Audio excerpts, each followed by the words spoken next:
Assalomu alaykum, hurmatli tinglovchilar. Bugungi mavzu innovatsion ekologik kompetentlikni takomillashtirishning pedagogik yondashuvlari, tamoyillari va asosiy ko'rsatkichlari deb nomlanadi. Albatta, mamlakatimizda ekologik va atrof muhitni muhofaza qilish sohasidagi dolzarb muammolarni hal etishda juda ham keng ko'lamli ishlar amalga oshirilmoqda. Bu O'zbekiston Respublikasi Prezidentining 2018-yil 3-oktyabrdagi ekologiya va atrof muhitni muhofaza qilish sohasida davlat boshqaruvi tizimini takomillashtirish bo'yicha qo'shimcha chora-tadbirlari to'g'risidagi 3956-son qarori bu muhim ahamiyat kasb etadi. Aytaylik, bu qarorda ekologiya va tabiatni muhofaza qilish tizimida amalga oshirilishini belgilangan ustuvor vazifalar, shuningdek jamiyatda ekologik kompetentlik, ekologik madaniyatni rivojlantirish, atrof muhitni muhofaza qilish sohasida huquqbuzarliklarning o'z vaqtida oldini olishga doir chora-tadbirlar o'z aksini topgan. Tadqiqot ishlari davomida adabiyotlarda metodologik jihatdan ilmiy asoslangan madaniy va ekologik, ekogumanistik, tizim sinergetik, fazo, vaqt, aksiologik va muammoli vaziyatli, demak shaxsiy faoliyatli, madaniy kompetensiya, ekologik kabi demak yondashuv turlari ko'rib chiqildi. Hamda mana shu asosdagi biologiya fani o'qituvchilarining innovatsion ekologik kompetentligini rivojlantirish bo'yicha mavjud mexanizmlar ta'sirchanlik darajasiga aniqlik kiritilib, ularni takomillashtirish yuzasidan nazariy va metodik tavsiyalar ishlab chiqish maqsad sifatida belgilab olindi. Metodologik jihatdan ilmiy asoslangan yondashuv turlari haqida gapiradigan bo'lsak, ekologik kompetentlikni shakllantirishda mavjud yondashuvlar tahliliga ko'ra pedagogik sharoitlar doirasida metodologik nuqtai nazardan madaniy va ekologik yondashuv ta'sirchan vosita sifatida bularning o'rni e'tiborga olinishi muhim.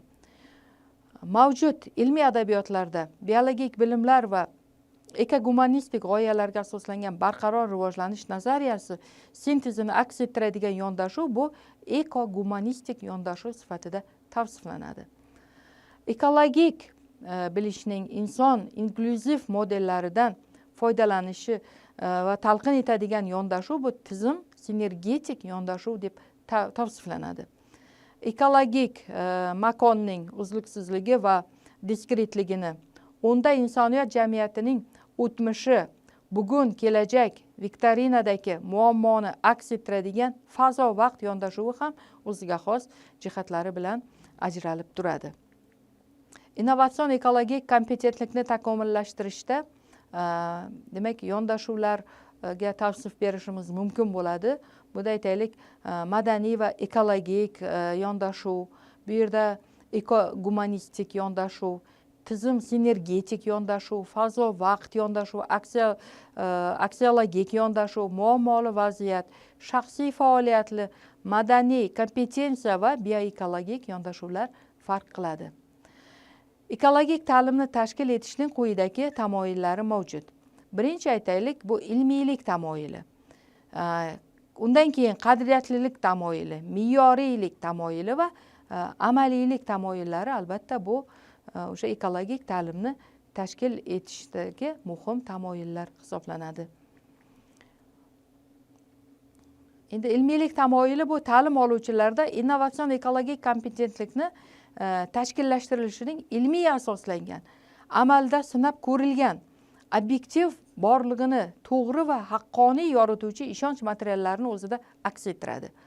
Qadriyatlilik tamoyili bu tabiat va uning unsurlarining insonlar hayotidagi ahamiyatini anglash, tabiat boyliklaridan foydalanish va natijalariga o'sha baho berishga nisbatan majmuaviy yondashuvlarni o'z ichiga oladigan, demak o'z ifodasini topadigan tamoyil hisoblanadi. Me'yoriylik tamoyilida bu unga ko'ra atrof tabiiy muhitiga nisbatan subyektiv munosabatni belgilovchi me'yoriy talablar, ekologik taqiq, man etish va boshqa axloqiy xulqiy me'yorlar tizimini ifodalaydigan, demak tamoyil hisoblanadi. Amaliylik tamoyili bu ekologik yo'nalishdagi amaliy malakalarni shakllantirishga qaratilgan pedagogik faoliyat turi, ya'ni mazmuni va yo'nalishlarini o'z ifodasini topadi. Endi albatta biologiya fani o'qituvchisini ta'lim muhitining bioekologik madaniyatni shakllantirishdagi makonga implantatsiya qilishga, empatiya va o'zaro ta'sirning bag'rikenglik tamoyili yordam beradi. Bu empatiya simpatik tushunish sifatida, demak, tushunishning maxsus turi hisoblanib, birovning individualligini ko'rish asosida qurilgan. Bunday tushunish, aytaylik, hamroz ma'nosida, ya'ni birgalikda boshdan kechirish, birgalikda fikrlash, birgalikda tahlil qilish va birgalikda his qilish, birgalikda harakat qilish bilan tavsiflanadi. Innovatsion ekologik kompetentlikni rivojlantiruvchi bir qancha tamoyillarga mavjud bo'lib, ularga tavsif berishimiz mumkin bo'ladi. Albatta bunda o'sha konstruktiv ekologik faoliyat, ekologik ta'lim muhitini yaratish va bir qancha, aytaylik, bu yerda inson, tabiat tizimidagi shaxsni shakllantiruvchi omillar, ularning hammasi o'sha, aytaylik, bizning taqdimotimizdan o'rin olgan. Endi shaxsning tabiatga qadriyatli munosabatlarining ko'rsatkichlarini qanday tushunishimiz kerak? Aytaylik, ustunlik bu yuqori turadigan bo'lsa, intensivlik bilan modallik, aytaylikga bo'lingan holatda bu ko'rsatkichlarni biz tushuntirib berishimiz mumkin bo'ladi.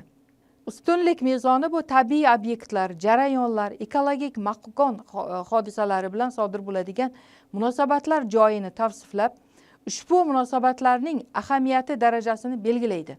Unda, demak, o'qituvchi munosabat o'rtasida, aytaylik, jarayonida o'z bilim va dunyoqarashiga tayanadi. Modallik bu mezoni subyektiv munosabatning sifat mazmunan xususiyatini ifodalab beradi. Intensivlik bu mezon munosabatlarning tarkibiy va dinamik xarakteristikasi sifatida tushuniladi hamda bu munosabatlar qaysi sohalarda va qanday intensivlik bilan namoyon bo'lishligini albatta ko'rsatib o'tadi. E'tiboringiz uchun rahmat.